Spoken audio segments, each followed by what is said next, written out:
Hey guys, and welcome to the 77th episode of EduAllStars. My name is Todd Nesloni, and you can find me on Twitter at TechNinjaTodd. My name is Chris Kessler. You can find me on Twitter at IamKessler. I know you're probably right now in the middle of your winter break or holiday break, and glad you could join us for this episode of EduAllStars. We really appreciate any feedback you'd like to leave or any comments on the website on any of the different show notes that we have available up there. We would certainly appreciate that. And as you listen to this week's episode, we encourage you to tweet out using the hashtag EduAllStars. We love seeing the conversations and hearing about all the different things that stick out to you. We are really excited about this week's guest. We have Jeff Charbonneau. Did I say that right, Jeff? Yes, you did.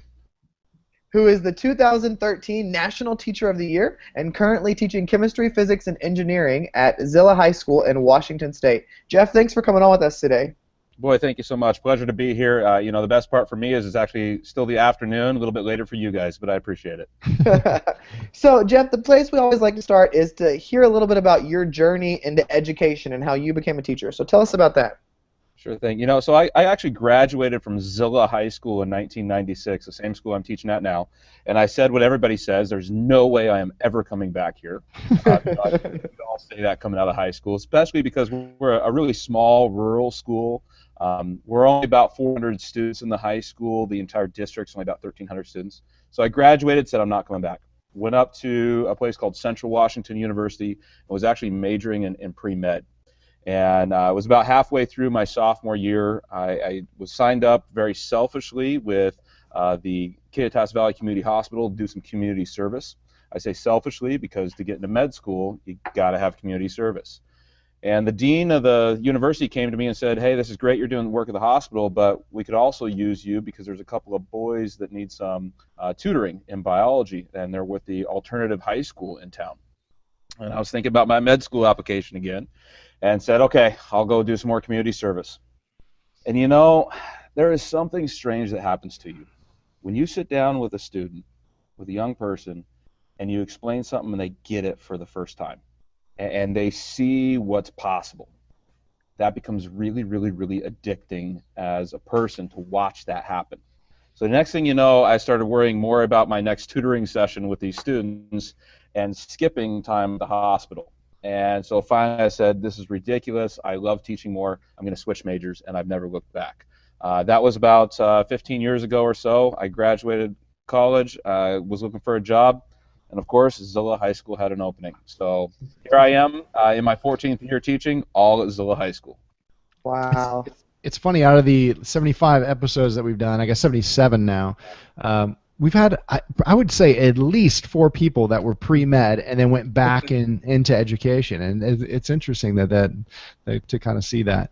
So let's jump right into national team. I got to comment on that because, as working at the hospital, you realize people that go to the hospital don't want to be there, right? And so you're always around this negativity. So I figured I'd go into something where people always wanted to be there, so I became a teacher. I realized, oh, wait a minute, maybe the students don't always want to be there either. So there's some parity there. There's definitely some parity. Go ahead. Let's jump right into the National Teacher of the Year. I just wanted the National Teacher of the Year. Man, we've got some Teachers of the Year on and Teachers of the State and all that, but National Teacher of the Year is pretty amazing. Like, can you talk us through kind of that whole experience? I'm still trying to process the whole thing, to be honest with you, but I received the Washington State Teacher of the Year for 2013. All the Teachers of the Year for each of the states, there's actually 54 of them because we include the U.S. territories and the Department of Defense. All 54 then go into the national competition to select one National Teacher of the Year. That person gets named in April of the year, so I was named in April 2013. And then the next year, last school year, I was actually out of the classroom for a year. Spent that time serving as kind of a pseudo-ambassador for education. Went to 34 different states, 5 different countries, and racked up over 500,000 frequent flyer miles. So it was an unbelievable experience. I got to see some classrooms around the nation that I got to tell you were just doing phenomenal things. I got to see kids in different places doing things from Google Hangouts to mystery Skypes to assembling their own cars. I mean, it was just amazing what's happening in this nation. So for me, it's one of those experiences that every teacher deserves to have. A lot of people mistake the National Teacher of the Year. They think it's the best teacher in the nation. It's not. We're all great teachers. I just happen to be one that was pretty lucky. and got recognized. So now I'm working to make sure that other teachers get recognized just as much. Cool. Now, this last year, you also got to be the closing keynote speaker at ISTE. Yeah. That's pretty crazy and pretty incredible. What was that experience like? I mean, were you terrified out of your mind? I think the National Teacher of the Year experience kind of helped me out. By the time I got to ISTE, I think that was my, I don't know, 160th, 170th presentation, something like that. So after a while, you kind of get used to the crowds and things. But ISTE is kind of a dream come true. I was like a kid in a candy store walking around that place. Getting to meet Bill Bellamy backstage, meeting with so many of these other outstanding educators. There's just some great folks that are out there, and rubbing shoulders with those folks was pretty amazing. Now I'll say this though. You go to a place like ISTE, you're going to be nothing but impressed. It's not really a conference. It's much more of a giant hangout with folks that are equally engaged. It's pretty cool. Yeah. So what is your favorite part about being a teacher? I think it's the idea that we get to push students, right? We get to push them to see their potential. So I get the privilege of teaching chemistry, physics, and engineering. And every class that I teach actually counts for college credit. So I've made agreements with Central Washington University and Eastern Washington University in order to articulate our courses for college credit. Now, there's nothing that screams to a teenager, boy, I want to take that class, like saying, you're going to take this and learn about quantum mechanics. I know all of us as teenagers, we're just begging to learn about quantum mechanics, right? Or not. So what I love is taking a subject like that seems so foreign, seems so out there to kids, and making them realize it's really not that hard. I firmly believe there's nothing in life that's truly difficult. It may be 10,000 steps long, but each individual step is actually pretty easy. And the hard part is learning how to stick with something. So that's what I love about teaching. I get to show kids that you can take very complex things and break them down into simple pieces. Now, the bad part about that is that I got to put my practice where my mouth is. If I'm going to expect my students to know and do more, then I better do the same thing. So my degree is actually in biology, but I teach chemistry, physics, and engineering. I did my national board certification in chemistry, not in biology. And so I'm trying to show students through my own actions that, hey, if I'm going to ask you to work hard, I'm going to do the same thing. So I think that's the great part about it. You stay busy. You keep pushing yourself, you keep pushing kids, and you have a good time with it. Now, I gotta say, you told us at the beginning that you were doing this show from your classroom today. What are all those pictures around the top of your classroom that I see? Sure. Here, let me pick you up here and move you around just a little bit. So, in my school, we don't actually sign yearbooks at the end of the year. Instead, what we do is many of the students will take their senior photographs and will write different sayings on them. And then give them to either friends or teachers or otherwise. So my career starts up over here in this corner, and it kind of wraps itself around the room to the other side. So super cool. Wow. I tell kids, they ask me a lot, what am I going to do when I get all the way around the room? And I say, well, that's when I retire. So you may notice actually that the newer pictures are actually getting bigger and bigger. And I think the reason for that is the kids are kind of giving me a hint. It's like okay, I'm taking you a poster, we'll get you closer to retirement. That's hilarious. I love that. Yeah. So how do you motivate those kids that are just maybe unmotivated? The students that are unmotivated sometimes are the best students out there, to be honest. They're ones that have really got a good understanding of the concepts, and they're just bored. So you got to look at them and see what it is that they're interested in.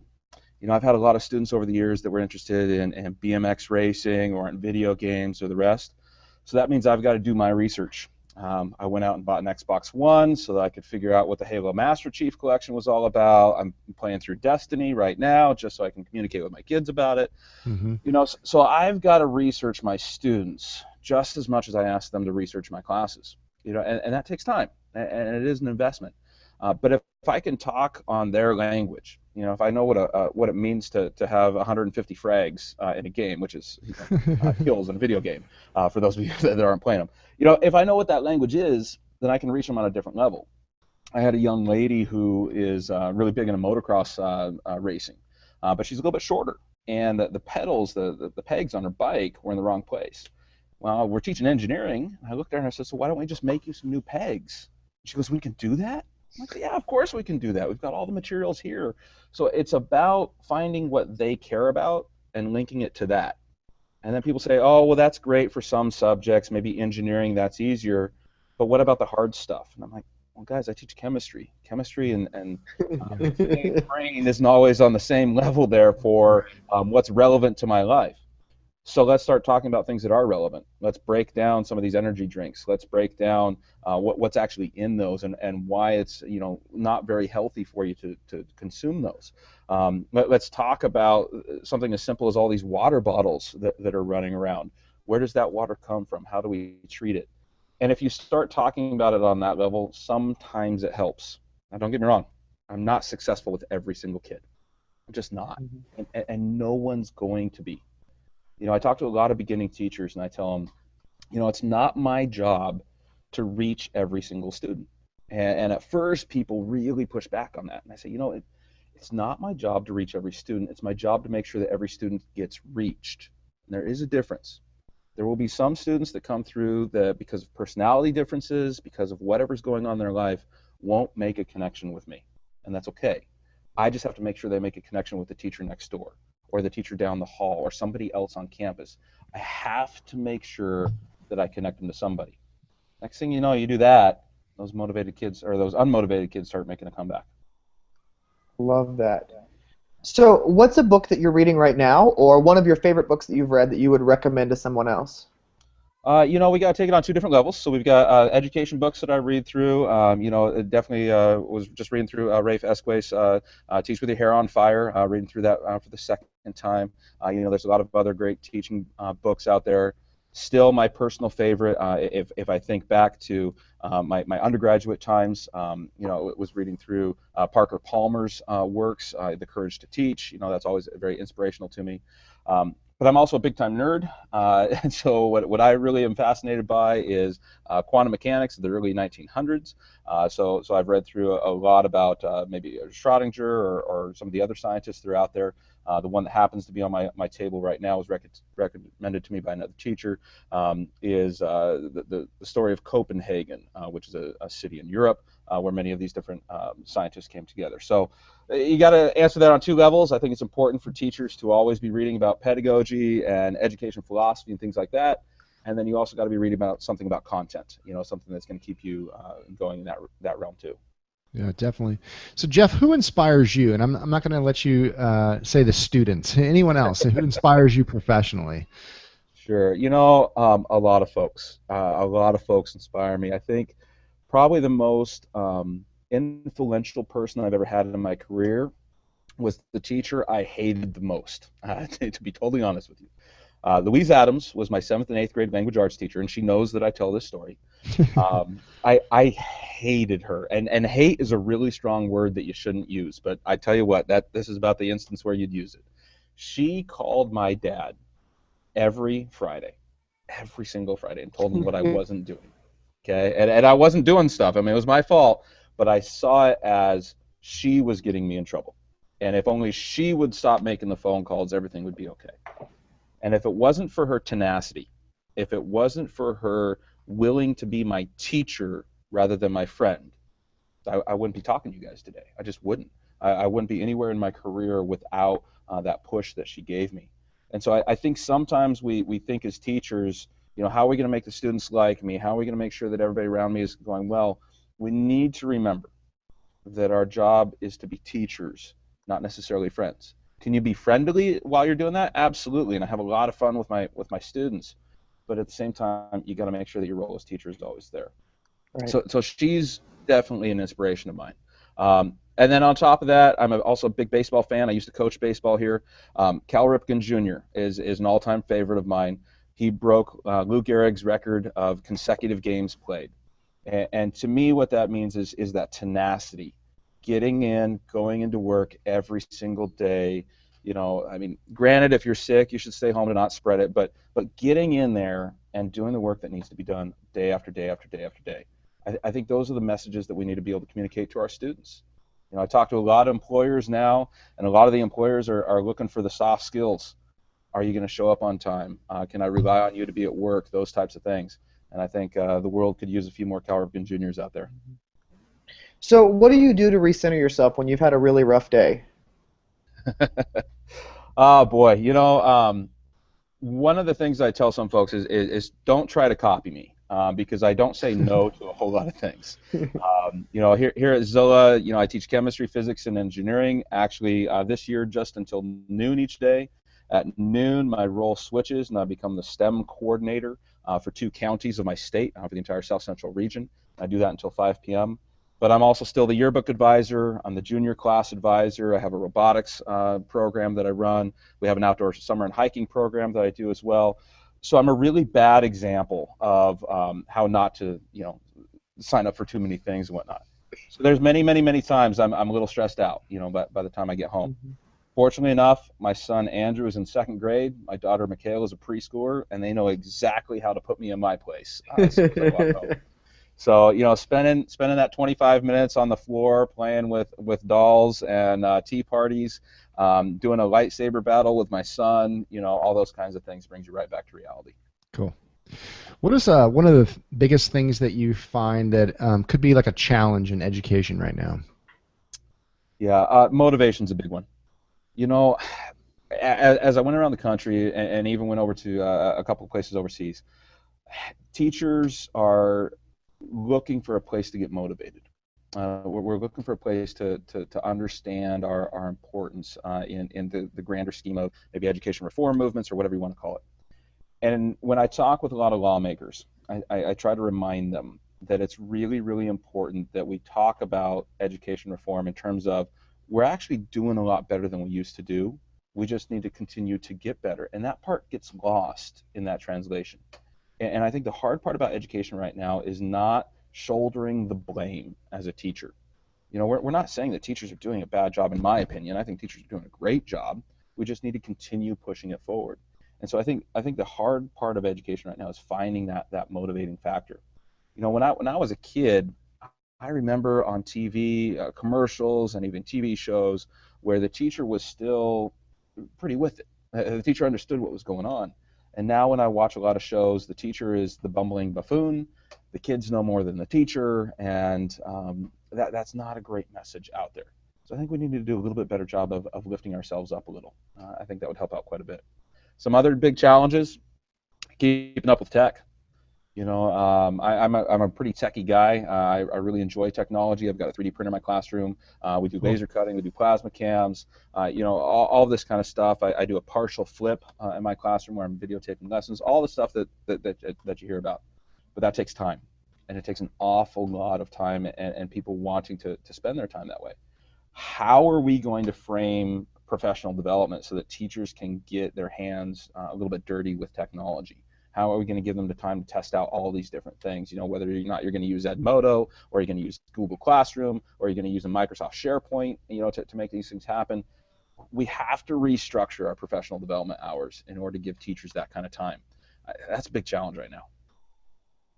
So what has been the biggest thing that you've learned in the last year or so since becoming National Teacher of the Year? Boy, you can't do it all. You can't save the world. Sounds like you're trying, though. I am trying, and it goes back to that parable of the starfish. The starfish, the sand dollars wash up on the beach, and you're trying to throw them back. At least I can save this one. So I think you need to always try. But you also need to be a little bit realistic in your expectations. I like to tell people I'm a realistic optimist. I'm going to be optimistic about these things. I'm going to try and be real about it at the same time. But you can't do it all. I'm trying to have an impact locally, regionally, and still on the national level. This next week, I'm actually flying to Arizona. Fly there and back, down one day, back the next, to do a conference. And that means that my students are going to miss me for 2 days. So how do I structure that? How do I make sure that their education is not being downplayed because I'm going to be out of the classroom? There's ways, obviously, with flipping and whatnot that we can help with that, but you can't get it all done. The other thing that I learned is that there's so many great teachers out there, so many of them. We've got about 3.5 million public education teachers in the United States, and the vast majority of them are doing what we are on a Sunday. We're thinking about education. We're trying to better the profession. We're trying to better our classrooms. So one of the big things that I wish people could see is the trip that I went on last year where I saw quality education happening across America. I think we're in a much better place than we are giving ourselves credit for. Cool. If you could go back to like the beginning of your career and give yourself a piece of advice, what would that advice be? Do we have an hour and a half for this? Lots of things. I still remember very clearly. I was in about my third week teaching, and a young man asked to go to the bathroom, and I said, "Can you just wait a few minutes? We're just about done with the notes." And he used some verbiage that was inappropriate for a classroom, and I kicked him out of the room because that's what I thought you were supposed to do. And that was about the worst thing I could have done with that particular kid. That was the last time, about 14 years ago, that I've ever kicked a student out of the room. Because I was in a frame of mind as a beginning teacher that I am the teacher and everything centers around me. And I didn't stop to think about what was happening in this kid's life at that moment. Why in the world would something that simple set him off? There had to be something else going on in his life. And I basically said, I'm not capable of helping you get out of my room. And to me, that was a giant, giant mistake. So my big advice to beginning teachers is to realize it's not about you. It's about your students and the life that they're involved in. I don't know about you guys, but when I was a teenager, the last thing I was thinking about is what the teacher was saying. I was thinking about my friends in the classroom. Mm-hmm. I was thinking about the boyfriends and girlfriend problems that my friends were having. I was thinking about the young lady who, as a junior, I asked out to prom, and I eventually married her. My wife and I were high school sweethearts. I was thinking about all of that other stuff. And when I walked in the classroom, the teacher's job was trying to get me to think about chemistry, physics, or English, or whatever. We got to remember that our students are in a different place. So when my students act out in class, because it happens, I mean, it does happen. A student has a bad day. I don't send them to the office. I'm fortunate enough, I actually have a laboratory room attached to my classroom. I take them in the lab for a quick second, and the first thing I say is, okay, let me have it. And I literally mean let me have it. I let them swear at me. I let them get it all off their chest. And 99 times out of 100, within about 2 or 3 minutes, the student lets it all out. They apologize, and I find out what's really wrong. And it has nothing to do with me. It has everything to do with something else in their lives. That's what we need to do as teachers. We need to remember that it's not about us. And suddenly your discipline issues go away because you're able to relate to these students on another level, and you're able to get them the services that they need. I found out a lot of things about these students that I was not qualified to help with. But I was able to get them to a counselor. I was able to get them to social services to help deal with these issues that would have never been found out any other way. Mm-hmm. So beginning teachers, beginning me, take the job seriously, but don't take yourself too seriously. It's not all about you. Great advice. I love that. So Jeff, the one thing we always like to end on with our guests is asking them, what is something that you're really passionate about right now? I think STEM education is pretty passionate to me, and a lot of people take that to say, oh wait, don't forget about the A for the arts and turn it into STEAM. I was at the NEA convention 2 years ago, and I said, well, maybe it's not even STEAM, maybe it's a stream of knowledge, because reading is still kind of important. So when I say STEM, I don't mean just science, technology, engineering, and math. I mean using all of your skills and all of your resources to solve problems. And I think that's what education should be about again. And when I say all skills and all resources to solve problems, I do mean all. You've got to understand history, you've got to understand the arts, you've got to understand the liberal arts, you've got to understand, of course, chemistry and physics and all the rest, but you can just use it to solve problems. So I'm really passionate about how we can do a better job of bringing the subjects back together again, so that when you walk into a room, you don't have two factions, one side screaming for the arts and one side screaming for the sciences. I want both of them screaming for the same thing, and that's for kids again. So I'm really passionate about bringing together teachers again, be a lot more collaborative in our efforts, and go from there. Specific toys, 3D printers are a blast, laser cutters are a lot of fun. What do we do with them to teach with them? I have a robotics group. It is one thing to build a robot. It's another thing to learn about robotics. We need to make sure that we're very intentional about how we're using these tools when we're doing these collaborative projects, that we don't forget about the learning behind it. So that's what I'm interested in right now, doing multidisciplinary projects that still have high quality content behind them. Yeah, fantastic. So Jeff, how can listeners connect with you if they want to get a hold of you? Certainly, definitely on Twitter. I'm just at Jeff Charbonneau, Charbonneau, Charbonneau. So definitely follow me on there. Hit me up on Facebook as well. And you can also send me an email, jeff.charbonneau@zillaschools.org. Appreciate any way I can connect with you and help out, please let me know. Yeah, appreciate you taking the time to go down to your campus this evening and spending some time with us.